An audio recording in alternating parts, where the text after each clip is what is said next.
ಪುಂಡರ ರೌಡಿಸಂನ ರೋಚಕ update. ನಾಗರಬಾವಿಯ cycle ಗ್ಯಾಪ್ನಲ್ಲಿ ಆಗಿದ್ದೇನು ಗೊತ್ತಾ? ಗಮ್ಮತ್ತಿನಲ್ಲಿದ್ದಂತಹ ಆ ಪುಂಡರ ಕೆರೇಕ ಶುರುವಾಗಿದ್ದು ಹೇಗೆ? ನಶೆಯಲ್ಲಿ ತೇಲಾಡ್ತಾ ಇದ್ದಂತಹ ಗ್ಯಾಂಗ್ ಲೀಡರ್ ಕೀಟಲೆ ನಡೆದಿದ್ದು ಹೇಗೆ?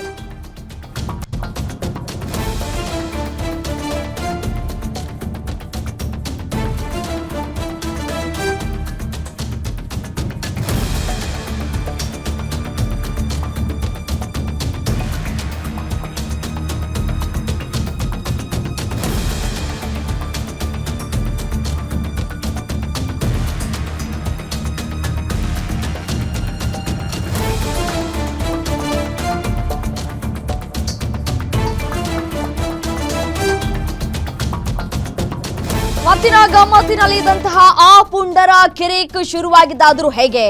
ನಶೆಯಲ್ಲಿ ತೇಲಾಡ್ತಾ ಇದ್ದಂತಹ ಗ್ಯಾಂಗ್ ಲೀಡರ್ ಕೀಟಲೆ ಯಾವ ರೀತಿಯಾಗಿ ನಡೀತು? ಬುಧವಾರ ರಾತ್ರಿನೇ ಆ ಗ್ಯಾಂಗ್ ಅಲ್ಲಿಗೆ ಬಂದಿದ್ ಯಾಕೆ ಗೊತ್ತಾ? ಗ್ಯಾರಂಟಿ ನ್ಯೂಸ್ ನಲ್ಲಿ ಪುಂಡರ ಪುಂಡಾಟದ ಪಿನ್ ಟು ಪಿನ್ ಡೀಟೇಲ್ಸ್. ಈ ಸೈಕಲ್ ಗ್ಯಾಪ್ ನಲ್ಲಿ ಹೋಗ್ಬಿಟ್ಟು ಪಾರ್ಟಿ ಮುಗಿಸ್ಕೊಂಡು ವಾಪಸ್ ಬರುವಂತಹ ಸಂದರ್ಭದಲ್ಲಿ ಕಿರಿಕನ್ನ ತೆಗೆದಿದ್ದಾರೆ.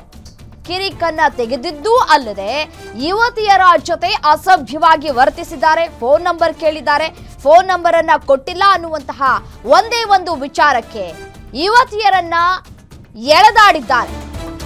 ಸೈಕಲ್ ಗ್ಯಾಪ್ ನಲ್ಲಿ ಪ್ರತಿ ಬುಧವಾರ ನಡೆಯುತ್ತೆ ಲೇಡೀಸ್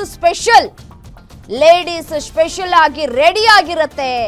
ಸ್ಪೆಷಲ್ ಅರೇಂಜ್ಮೆಂಟ್ಸ್ ಮಹಿಳೆಯರಿಗಾಗಿ ರಿಸರ್ವ್ ಆದ ಟೈಮ್ ನಲ್ಲಿ ಟಕಿಲಾ ಶಾಟ್ಸ್ ಫ್ರೀ ಅಂತೆ. ಅದಕ್ಕಾಗಿ ಪ್ರತಿ ಬುಧವಾರ ಪಬ್ಗೆ ಬರ್ತಾರೆ ಹೆಚ್ಚು ಮಹಿಳೆಯರು. ಏಕಾಂತವನ್ನ ಕಳೆಯೋದಕ್ಕೆ, ರಿಲ್ಯಾಕ್ಸ್ ಮಾಡ್ಕೊಳ್ಳೋದಕ್ಕೆ ಅಂತ ಹೇಳಿ ಹೆಣ್ಮಕ್ಳು ಬರ್ತಾರೆ. ಅದೇ ರೀತಿ ಸೈಕಲ್ ಗ್ಯಾಪ್ ಪಬ್ಗೆ ಬಂದಿದ್ದಂತಹ 4 ಮಹಿಳೆಯರು, ಆ 4ರಲ್ಲಿ ಒಬ್ಬರು ಪುಂಡರ ಗ್ಯಾಂಗ್ಗೆ ಅಪ್ಸರೆ ರೀತಿ ಕಂಡಂತಹ ಓರ್ವ ಯುವತಿ. ಕೌಂಟರ್ ಹತ್ರನೇ ನಿಂತ್ಕೊಂಡು ಆ ಯುವತಿಗೆ ಲುಕ್ ಅನ್ನ ಕೊಟ್ಟಿದ್ದಂತಹ ಉಮೇಶ, ಕೊನೆಗೆ ಪಾರ್ಟಿ ಮುಗಿಸ್ಕೊಂಡು ಪಬ್ನಿಂದ ಕೆಳಗೆ ಇಳಿದಿದ್ದಂತಹ ಯುವತಿಯರು ಆಕೆಯ ಬೆಂಬಿಡದೆ ಕೆಳಗೆ ಕ್ಯಾಬ್ಗೆ ಕಾಯ್ತಾ ಇದ್ದಂತಹ ಯುವತಿಗೆ ಉಮೇಶ ಕಾಮ ಕೀಟಲಿಯನ್ನ ಕೊಟ್ಟಿದ್ದಾನೆ. ಕೈ ಹಿಡಿದು ಮೊಬೈಲ್ ನಂಬರ್ ಕೊಡು ಅಂತ ಧಮ್ಕಿಯನ್ನ ಹಾಕಿದ್ದಾನೆ ಉಮೇಶ. ಕೂಡಲೇ ಕೆಳಗೆ ಬಂದು ಉಮೇಶ್ ಅಂಡ್ ಗ್ಯಾಂಗ್ ಜೋರು ಮಾಡಿದ ಪಬ್ ಸಿಬ್ಬಂದಿ ನೋಡಿ ದೃಶ್ಯಾವಳಿಗಳಲ್ಲಿ ಗಮನಿಸ್ತಾ ಇದ್ರಿ ಯಾವ ರೀತಿಯಾಗಿ ದಾಂಧಲೆ ಪುಂಡಾಟಿಕೆಯನ್ನ ಮಾಡ್ತಾ ಇದ್ದಾರೆ ಅಂತ ಹೇಳಿ. ಉಮೇಶ್ ಆವಾಜ್ ಹಾಕ್ತಾ ಇದ್ದಂತೆ ಒಂದು ಪಂಚನ್ನ ಕೊಟ್ಟಿದ್ದಾರೆ ಪಬ್ನ ಬೌನ್ಸರ್. ಹೆಣ್ಮಕ್ಕಳ ಜೊತೆ ಹೀಗೆ ವರ್ತಿಸೋದು ಸರಿಯಲ್ಲ ಅಂತ ಹೇಳಿ ಪಬ್ನವರು ತರಾಟೆಗೆ ತೆಗೆದುಕೊಂಡಿದ್ದಾರೆ. ಈ ಸಂದರ್ಭದಲ್ಲಿ ಪಬ್ ಮತ್ತು ಪುಂಡರ ನಡುವೆ ಭಾರಿ ವಾಗ್ವಾದ ಕೂಡ ನಡೆದಿದೆ. ಮಾತಿನ ಚಕಮಕಿಗಳು ಕೂಡ ಆಗಿದೆ. ದೃಶ್ಯದಲ್ಲಿ ಗಮನಿಸ್ತಾ ಇದ್ದೀರಿ. ಎಷ್ಟು ಅಂತ ಸಹಿಸೋದಕ್ಕಾಗುತ್ತೆ? ಪ್ರತಿ ಬಾರಿಯೂ ಕೂಡ ಇದೇ ರೀತಿಯಾಗಿ ನಡೆಯುತ್ತಂತೆ. ಪದೇ ಈ ಇಬ್ಬರು ಯಾವಾಗ್ಲೂ ಕೂಡ ಬಂದು ದಾಂಧಲೆಯನ್ನ ನಡೆಸ್ತಾರೆ ಅಂತ ಹೇಳಿ ಪಬ್ನ ಸಿಬ್ಬಂದಿಗಳು ಹೇಳ್ತಾ ಇದ್ರು. ಅದೇ ರೀತಿಯಾಗಿ ಬುಧವಾರ ಈ ಒಂದು ಗಲಾಟೆಯಾಗಿದೆ. ದೃಶ್ಯದಲ್ಲಿ ಗಮನಿಸ್ತಾ ಇದ್ದೀರಿ. 24ನೇ ತಾರೀಕು ಈ 10 ಗಂಟೆ 14 ನಿಮಿಷ ರಾತ್ರಿ ಅವಾಗ ಆಗಿರುವಂತಹ ಘಟನೆ ಇದು. ಏನು ಇದೇ ವಿಚಾರಕ್ಕೆ ಸಂಬಂಧಪಟ್ಟಂತೆ ಮತ್ತಷ್ಟು ಡೀಟೇಲ್ಸ್ ಕೊಡ್ತಾ ಹೋಗ್ತಾರೆ senior crime reporter Ajay Kumar ದೂರವಾಣಿ ಸಂಪರ್ಕದಲ್ಲಿದ್ದಾರೆ. ಅಜಯ್, ಈ ಎವ್ರಿ ವೆಡ್ನಸ್ಡೇ ಮಹಿಳೆಯರಿಗೆ ಆಗಿ ಅಂತಾನೆ ಹೇಳಿ ಸ್ಪೆಷಲ್ ಪಾರ್ಟಿಯನ್ನ ಅರೇಂಜ್ ಮಾಡ್ತಾರಂತೆ ಈ ಪಬ್ನ ಓನರ್ಗಳು, ಹೌದಾ? ಸೊ ಅದನ್ನ ಎನ್ಕ್ಯಾಶ್ ಮಾಡ್ಕೊಳ್ಳೋದಕ್ಕೆ ಇವರು ಇಬ್ರು ಬಂದು ದಾಂಧಲೆಯನ್ನ ನಡೆಸಿದಾರ ಅಂತ?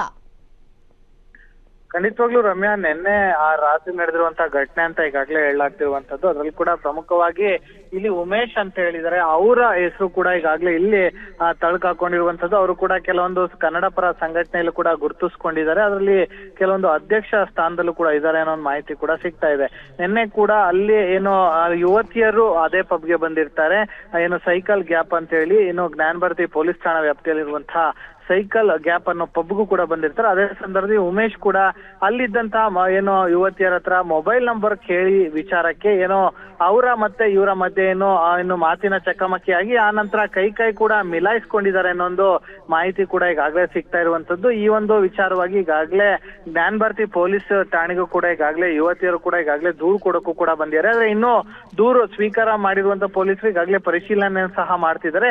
ನಿನ್ನೆ ಆದಂತ ಘಟನೆ ವಿಚಾರವಾಗಿ ಪಬ್ ಬಳಿ ಇರುವಂತ ಕೆಲವೊಂದು ಸಿಸಿಟಿವಿ ಫುಟೇಜಸ್ ಗಳನ್ನು ಕೂಡ ಈಗಾಗಲೇ ಚೆಕ್ ಮಾಡ್ತಿದ್ದಾರೆ. ಯಾವ ರೀತಿಯಾಗಾಯ್ತು ಏನಾಯ್ತು ಅಂತ ಹೇಳಿ. ಅದಾದ ನಂತರದಲ್ಲಿ ಈ ಒಂದು ವಿಚಾರಕ್ಕೆ ಸಂಬಂಧಪಟ್ಟಂತೆ ಪ್ರಕರಣವನ್ನು ದಾಖಲು ಮಾಡಬೇಕು ಅಥವಾ ಮಾಡಬಾರ್ದು ಅಥವಾ ಇವ್ರೇನಾದ್ರು ಕಾಂಪ್ರಮೈಸ್ ಆಗ್ತಾರೋ ಅನ್ನೋದ್ರ ಬಗ್ಗೆ ಕೂಡ ಈಗಾಗಲೇ ನೋಡ್ತಾ ಇರುವಂತದ್ದು. ಸೊ ಹೀಗಾಗಿ ಈಗಾಗಲೇ ಗಲಾಟೆ ಆದವರು ಮತ್ತೆ ಗಲಾಟೆ ಮಾಡ್ಕೊಂಡು ಇಬ್ಬರನ್ನು ಕೂಡ ಈಗಾಗಲೇ ಪೊಲೀಸ್ ಠಾಣೆಗೂ ಕೂಡ ಕರೆಸಿದ್ದಾರೆ. ಇಲ್ಲೂ ಕೂಡ ವಿಚಾರಣೆ ಪ್ರಾಥಮಿಕವಾದಂತ ಮಾಹಿತಿಯನ್ನು ಕೂಡ ಪಡ್ಕೊಳ್ತಿದ್ದಾರೆ. ಆ ನಂತರವೇ ಈ ಒಂದು ವಿಚಾರಕ್ಕೆ ತೆರೆ ಬೀಳತ್ತೆ ಅಂತ ಹೇಳ್ಬೋದು. ಇದು ಸದ್ಯಕ್ಕೆ ಇನ್ ಯಾವುದೇ ರೀತಿಯಾಗಿ ಪ್ರಕರಣ ಇನ್ನೂ ದಾಖಲಾಗಿಲ್ಲ ಅಂತ ಹೇಳ್ಬೋದು ರಮ್ಯಾ.